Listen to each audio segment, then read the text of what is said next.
नमस्कार, स्वागत है आपका रिपब्लिक एबिक्स कैश स्टूडियो से। मैं हूं आपके साथ रवि मिश्रा।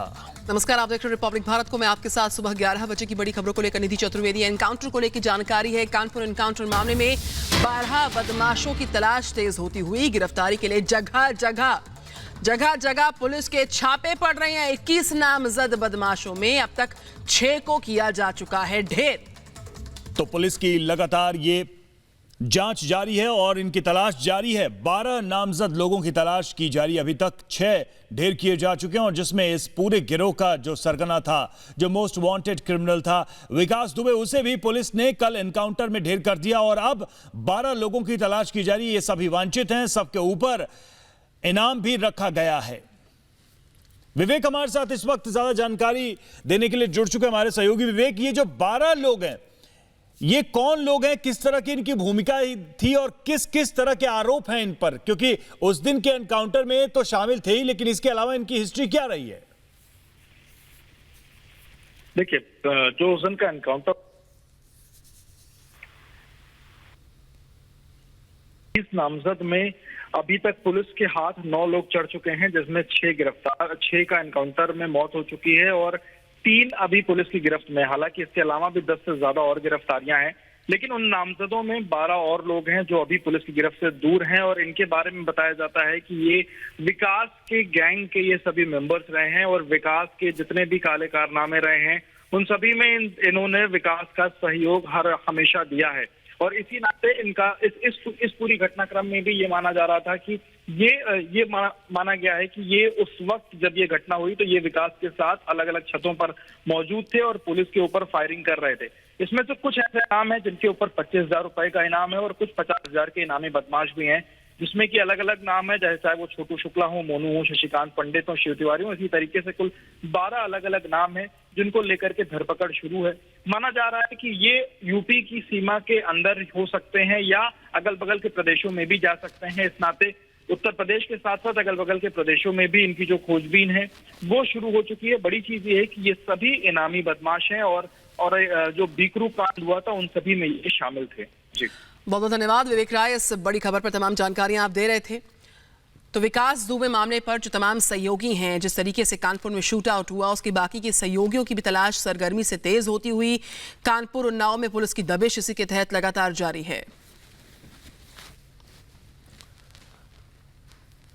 और विकास दुबे मामले में बड़ी खबर आ रही है। ईडी ने यूपी पुलिस से ब्यौरा मांगा है। विकास की संपत्ति का यह ब्यौरा मांगा गया है ईडी की तरफ से। चल और अचल संपत्ति की जानकारी मांगी गई। मनी लॉन्ड्रिंग एक्ट के तहत यह जानकारी जुटाई जा रही है। आरोप है कि विकास ने अवैध तरीके से अवैध संपत्ति का जमा कर रखी थी, जिसकी जानकारी अब जुटाई जा रही है। तो विकास की संपत्ति का पूरा ब्यौरा मांगा गया है प्रवर्तन निदेशालय की तरफ से। हमारे साथ अमित भारद्वाज जुड़ चुके हैं। अमित, क्या है और जानकारी?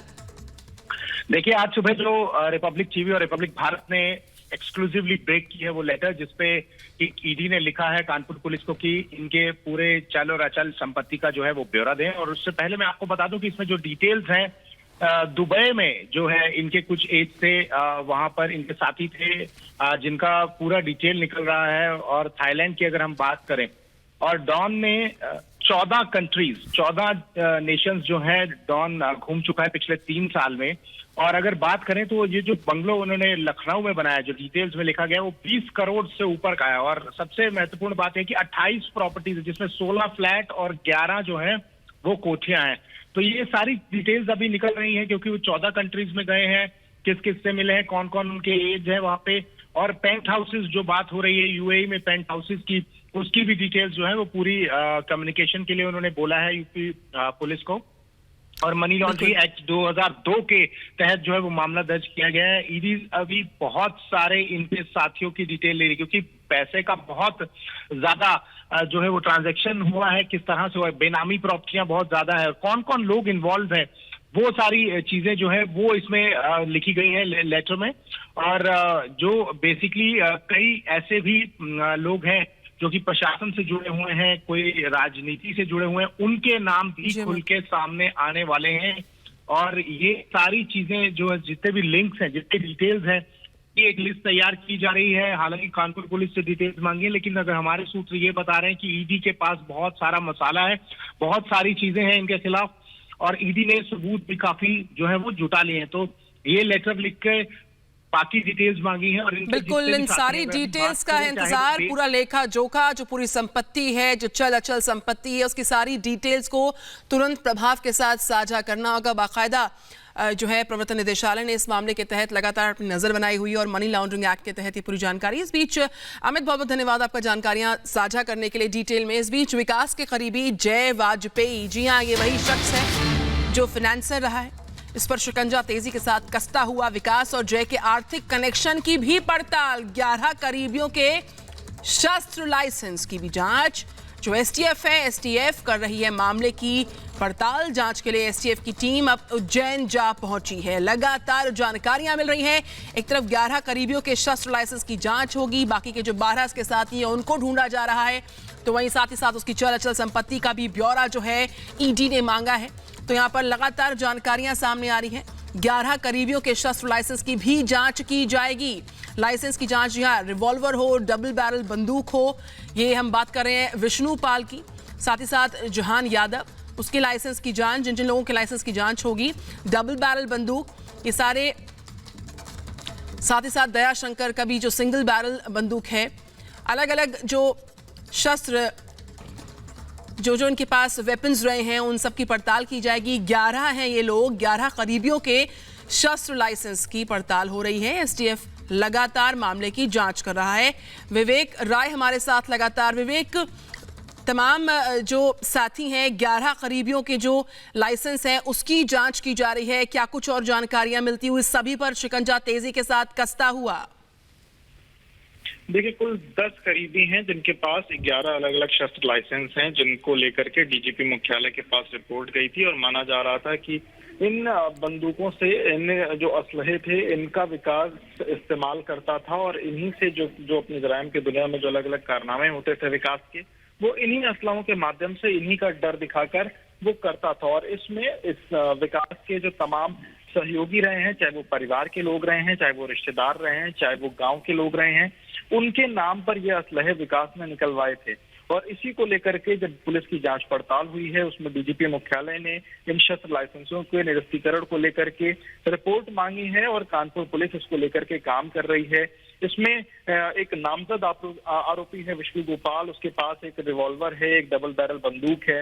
वहीं जहान यादव का नाम सामने आया था जो गिरफ्तार हो चुका है, उसके पास डबल बैरल बंदूक है। इसी तरीके से दयाशंकर है जो गिरफ्तार हो चुका है, उसके नाम पर सिंगल बैरल बंदूक है।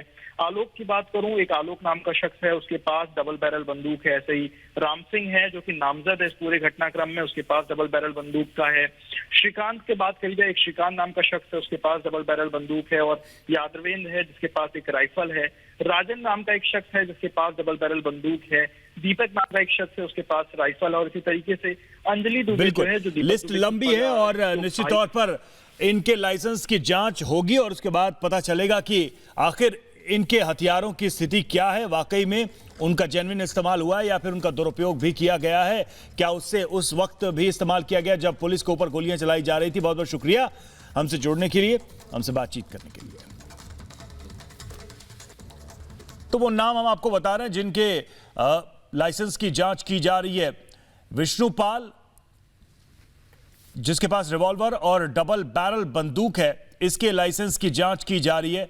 और इसके अलावा जहान यादव के पास डबल बैरल बंदूक, इसकी भी जांच की जा रही है। और यह लिस्ट लंबी है। दयाशंकर सिंगल बैरल बंदूक दयाशंकर के पास है, उसके लाइसेंस की जांच हो रही है। आलोक डबल बैरल बंदूक, इसकी जांच की जा रही है। एसटीएफ की यह जांच चल रही है। राम सिंह, छोटेलाल डबल बैरल बंदूक के जो लाइसेंस है जिनके पास, जिस नाम से हम उसकी बात कर रहे हैं, श्रीकांत, इनके पास डबल बैरल बंदूक और इस बंदूक के भी लाइसेंस की जांच की जा रही है। यादवेंद्र के पास राइफल की जांच, राइफल के लाइसेंस की जांच। राजन जिसके पास डबल बैरल बंदूक है, दीपक के पास राइफल और अंजलि दुबे के नाम है रिवॉल्वर, इन सभी की जांच की जा रही है। इधर एनकाउंटर को लेकर सियासत भी तेज हो गई। शिवसेना एनकाउंटर के समर्थन में आई है। एनकाउंटर पर सवाल शहीदों का अपमान है, यह कहा है शिवसेना ने। अपराधी के मारे जाने पर शोक क्यों, सवाल उठाना पुलिस का मनोबल गिराना है। कांग्रेस एनकाउंटर पर सवाल उठा रही है, लेकिन कांग्रेस की साथी पार्टी शिवसेना शिवसेना जो है वो इस एनकाउंटर के साथ खड़ी है और सवाल उठाने वालों पर ही निशाना साधा जा रहा है शिवसेना की तरफ से। तो अपराधी के मारे जाने पर शोक क्यों जाहिर किया जाता है, सवाल उठाना पुलिस के मनोबल को गिराने वाली बात है। और इस तरीके से कांग्रेस की निम्न सियासत इस पर लगातार हो रही है, इस एनकाउंटर पर लगातार कांग्रेस की तरफ से जो सियासत की जा रही है उस पर भी ऐतराज, उस पर भी सवाल। यहाँ पर एनकाउंटर को लेकर किस तरीके से जो रुख है शिव सैनिकों ने अपना साफ किया। कांग्रेस लगातार इस एनकाउंटर को लेकर चौतरफा सवाल उठा रही है। तो वे एनकाउंटर के समर्थन में शिव सैनिक पूरी तरह से उतर आए हैं। उन्होंने कहा कि इस एनकाउंटर का समर्थन करना जो पुलिस महकमा है, जो पुलिस है, उसके मनोबल को गिराने वाली बात है।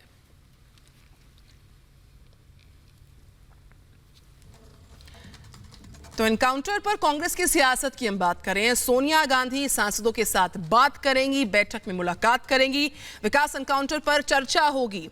10:30 पर चर्चा होनी थी। ये चर्चा कभी भी शुरू हो सकती है। अपने सांसदों से मुखातिब होंगी सोनिया गांधी इसी के तहत।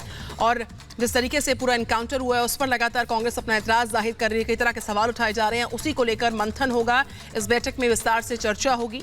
तो एनकाउंटर के समर्थन में एक तरफ पूरी तरह से शिवसेना नजर आ रही है, तो एनकाउंटर पर कांग्रेस की सियासत का सिलसिला भी बना हुआ है। और इसी के मद्देनजर बैठक भी एक बुलवाई गई जिसको चेयर करेंगी सोनिया गांधी। अपने सांसदों के साथ इसी के तहत होगी बातचीत भी।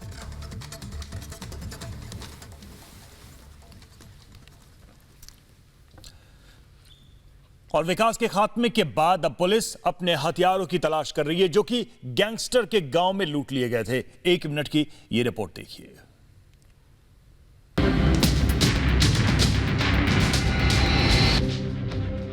विकास दुबे का एनकाउंटर करने के बाद यूपी पुलिस का हौसला बुलंद है। विकास को ठिकाने लगाने के बाद पुलिस ने उसके गांव में मुनादी की और गांव वालों को साफ साफ चेताया, जिस किसी के पास हथियार है वो पुलिस को सौंप दे। 2020 की घटना जिसमें पुलिसकर्मी शहीद हो गए व घायल हुए, जिनके हथियार इन बदमाशों द्वारा छीन ले गए हैं। जिस भी सज्जन को इन हथियारों के बारे में कोई भी सूचना हो वो पुलिस को सूचित करें, अन्यथा 24 घंटे के बाद विधिक कार्रवाई की जाएगी। 2 जुलाई को मुठभेड़ के दौरान विकास के गुर्गों ने पुलिस के हथियार लूट लिए थे, जिसकी बरामदगी के लिए पुलिस ने सर्च ऑपरेशन तेज कर दिए हैं। वैसे विकास की मौत के बाद विकास के गांव और उसके आसपास के इलाकों में जश्न मनाया गया। तो 8 पुलिसकर्मियों के कातिल के एनकाउंटर से शहीदों के परिवार खुश, लेकिन अब उन्होंने सिस्टम में छिपे गद्दारों को भी कड़ी सजा देने की मांग की है। उनकी मांग है कि गद्दारों को बख्शा नहीं जाए।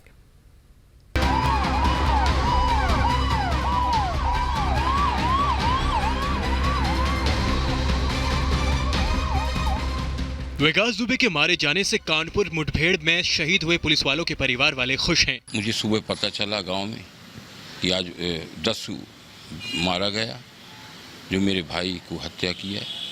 मैं बहुत खुशी हूँ। मैं महसूस कर रहा हूँ कि सही श्रद्धांजलि आज जो है इन शहीदों को मिली है। जो कुछ सरकार ने किया बहुत प्रशंसनीय कार्य किया। खून का बदला खून मुख्यमंत्री जी ने कहा था वो पूरा करके दिखाया। हम इससे संतुष्ट हैं। कम से कम उनकी माँ और बाप जो मैं दुख महसूस कर रहा हूँ वो भी तो सोचेंगे कि पुत्र के मरने पर क्या दुख होता है। अब वो सिस्टम में छुपे गद्दारों को सबक सिखाने की मांग कर रहे हैं। योगी सरकार ने गैंगस्टर और उसके गैंग का तो काम तमाम कर दिया।